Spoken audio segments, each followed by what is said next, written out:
history in America, okay, is extremely Eurocentric, and there's a lot of erasure of other cultures and the contributions of other cultures, and just the histories of other cultures. It's very much the lion hunter telling the tale. So that old African proverb about if the lion told the tale, it'd be a different tale.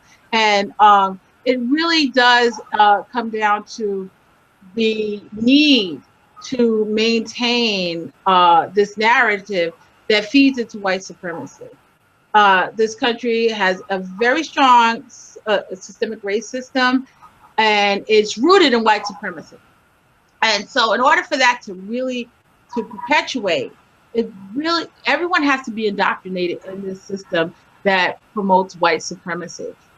Whites and non-whites as well mutually have to be indoctrinated into this.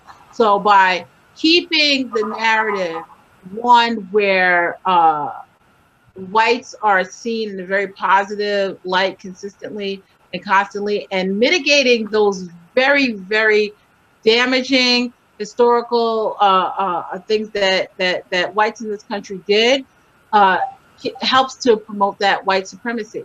I mean, if everyone learned, say for instance, slavery from the aspect of the African slave and the descendants of the African slaves, it'd be a totally different story. Right now, in the majority of history books, we're just like a little paragraph, and the paragraph very much makes it seem like it wasn't that big a deal. And that's the reason why you can have people like Bill O'Reilly, which I think is a really good recent example, saying that, you know, yeah, black slaves helped build the White House, but that was all right. They were well fed. But that's what the historical narrative teaches you. I mean, from the time that you can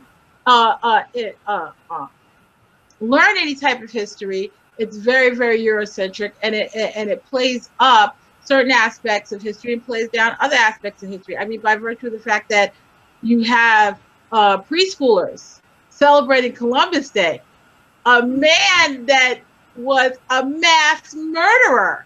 You know, if you look at it from the Native American, the First Peoples perspective, this man was a killer. But yet you have a day off because of that to celebrate him. Our young children make these little boats and everything like that, because why? It feeds that narrative of white supremacy. If you told Wounded Knee or Little Bighorn or the Chinese, the railways, the building of the railways from the perspective of Chinese Americans, or if you told if people really learned about the internment of Japanese citizens, it would be a totally different World War II story. You know, there's always like this thing. Oh well, it was the best generation, the greatest generation, and the best generation, and that may very well be that they did that, but these things also happen.